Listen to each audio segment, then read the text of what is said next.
Masu kallon mu da sauraron mu a cikin wannan kafa ta gidan TV Rawdatul Huffaz TV, mun yi wani babban kamu inda muka kawo ɗaya daga cikin jigo na wannan tafiya mai albarka, wanda za mu so malam ya bayyana mana sunan shi.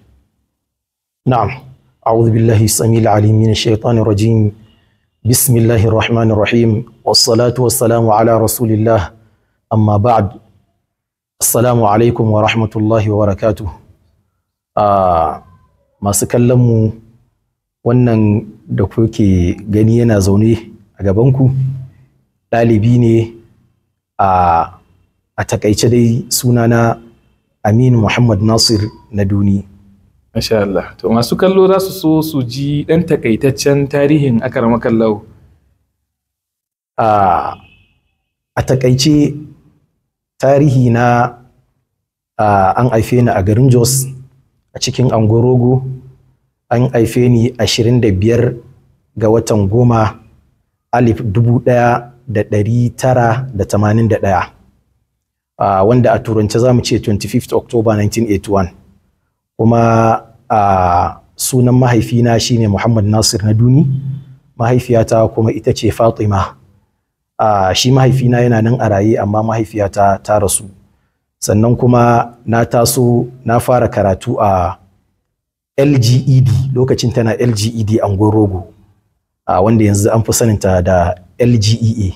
A nan wajen na yi primary school ɗina, sannan kuma daga nan na ci gaba da karatu na yi junior secondary school a GSS Babale zuwa JS3. Daga nan na zo na fara yin SS1, na gama 98 na gama junior na zo na fara yin SS1 a GSS Angorogo, wanda lokacin was 2001-2000. So sai aka samu crisis, kasancewan wannan sai ya zamto an samu matsala da wannan makaranta, sai suka dakatar da yin senior class. Sai na karɓi transfer sai na koma Sardauna Memorial College. A nan wajen ne na je na gama 2004 na karɓi shahadata. Sannan kuma daga baya na zo na je ATBU wanda na yi diploma SLT. Akwai wani certificate da ake wanda za ka karɓi wannan certificate ɗin ne a under NIS, wanda hukuma ce wanda take yadda da wannan certificate da ake na SLT. Daga nan na gama a 2009, sannan na zo a wannan tsakanin lokacin na tafi aka ɗauke mu karantarwa a Zamfara a Al-Uthaymin, Markazul Uthaymin, wanda ƙarƙashin Dr. Kabir Umaru Maru shine shugaba a wannan makaranta na markaz din.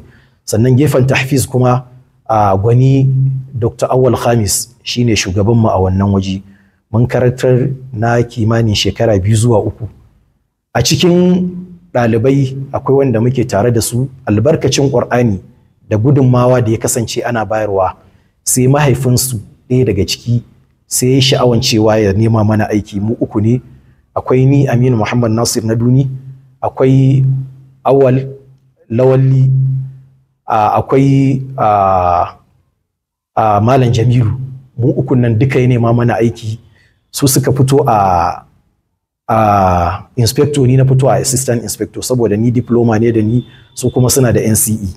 A hukumar jami'an tsaro na kare farin kaya, wato a turance shine Nigerian Security and Civil Defense Corps, wanda a yanzu maganan da nake yi ina matsayin assistant superintendent of Corps 1, wanda yawancin mutanen mu suka fi ganewa da 2-star. Ina matsayin 2-star ne yanzu haka, kuma na yi transfer na dawo garin Jos. Na yi jami'a ta kafin mu katse ka. Na'am.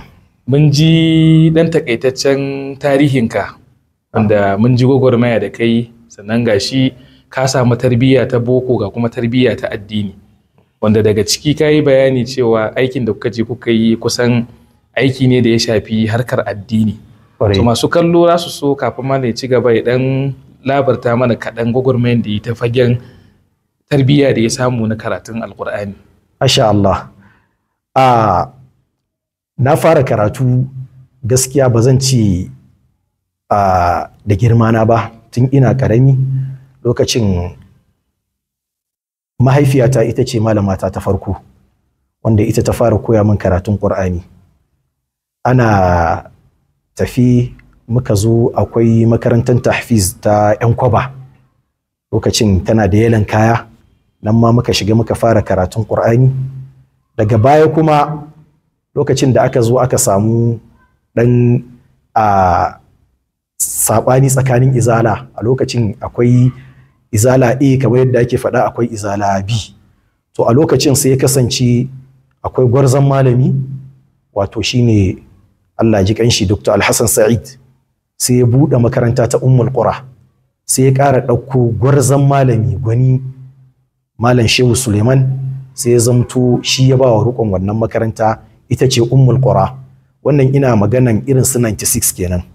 So a wannan lokacin sai zamto an samu a wannan makaranta ta Ummul Qura, wanda muna karatu akwai amini na abokina, wato shine Muhammad Thani Ado Mato, sai kasance muna karatu tare da su. Akwai a lokacin da aka zo Malam Dr. Alhassan Sa'id ya kawo ziyara makaranta, da aka zo ana binciken ya karatu yake, sai aka samu muna daga cikin wayanda karatunmu baya tafiya sosai, sai aka yi screening aka mai da mu baya. So mayar da mu wannan baya da aka yi sai sa aka zaburar da mu, sai muka tashi da gaske muna karatu. Da an mayar da mu ajin ƙasa, amma sai zaburar da mu har aka dawo aka mayar da mu ajin mu ɗaya. So a wannan lokacin a mahaifiyar Malam Sani Ado Mato, da yake ita ma kanwar babanmu ne, muna da alaka mai ƙarfi, to ita sai ta yi ƙoƙari sai ta nema ma shi Malam Sani ya ringa zuwa wajen Malam Shehu Suleiman yana karatu. To lokacin sai yana zuwa, wata rana kawai sai ya zo yana ba babar mu labari, sai aka zo aka ce ni zan fara zuwa, har ina kuka akan cewa ni an takura min, ya za ji. Sai ya zamto na fara bin Malam Sani. Daga nan kuma sai Allah ya sa a nan wajen kusan shine karfin inda na fara samun karatu mai karfi. Masha Allah, aka nan kallo to za mu so masu kallo za su so su ji cikin wayannan maluma da ka ambato, wani malami ne ka fi tasirantuwa da shi wurin haddan Alƙur'ani? Malamin da na fi tasirantuwa da shi a wajen Ƙur'ani shine Malam Shehu Suleiman. Masha Allah. Wanda a yanzu ma maganin da nake har yanzu muna karatu tare da shi. So Malam ya faɗi rank ɗin shi, kasancewarka na ofisa, wanda ka faro daga ƙaramin rank amma kuma sai muka je har ka kai babban rank na tusta.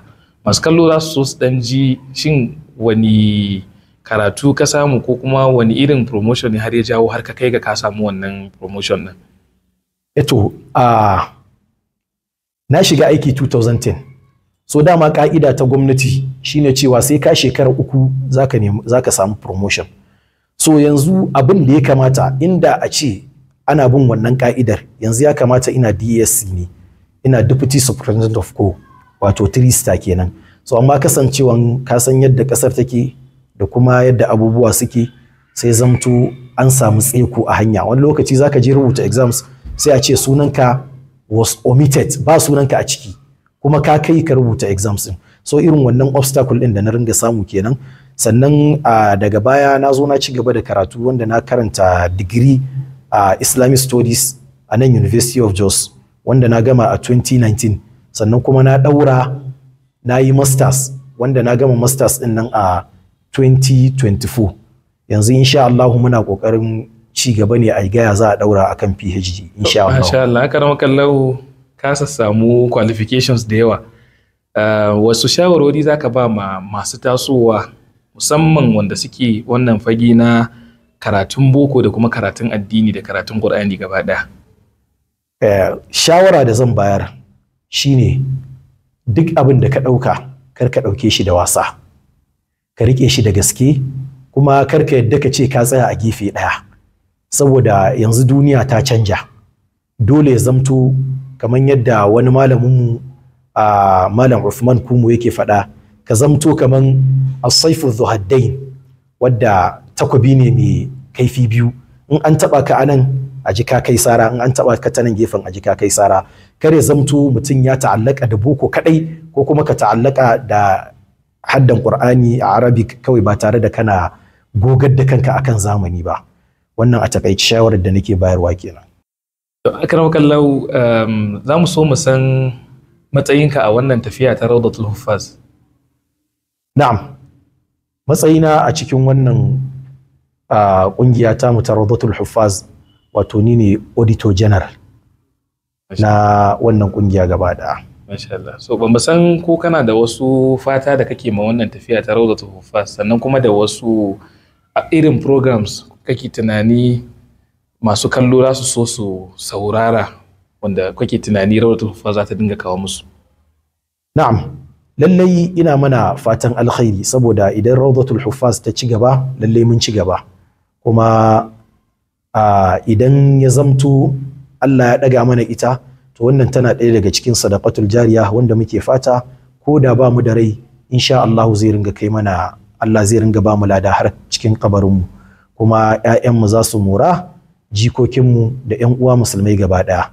Sannan abin da nake kira ga al'umma ko kuma nake kwaɗayin al'umma su ringa sauraro shine muna fatan cewa za a ringa program masu ƙayatarwa wanda zai kasance dukkan musulmi, kai wanda ba musulmi ba ma zai kasance ba shi da best tasha wanda zai so ya ringa saurara kamar Rawdatul Huffaz, saboda muna fatan mu ringa ƙawatarwa kamar su karatun Qur'ani, a ringa ɗauko musabaqat, a ringa ɗauko yama waɗanda suka zama gwanaye ta ina suka fara har suka kai ga wannan marhalan, sannan wani mataki ƙananan yara ya kamata a fara bi da su wajen iya hadda, sannan idan sun girma ya za a ci gaba da su wajen hadda.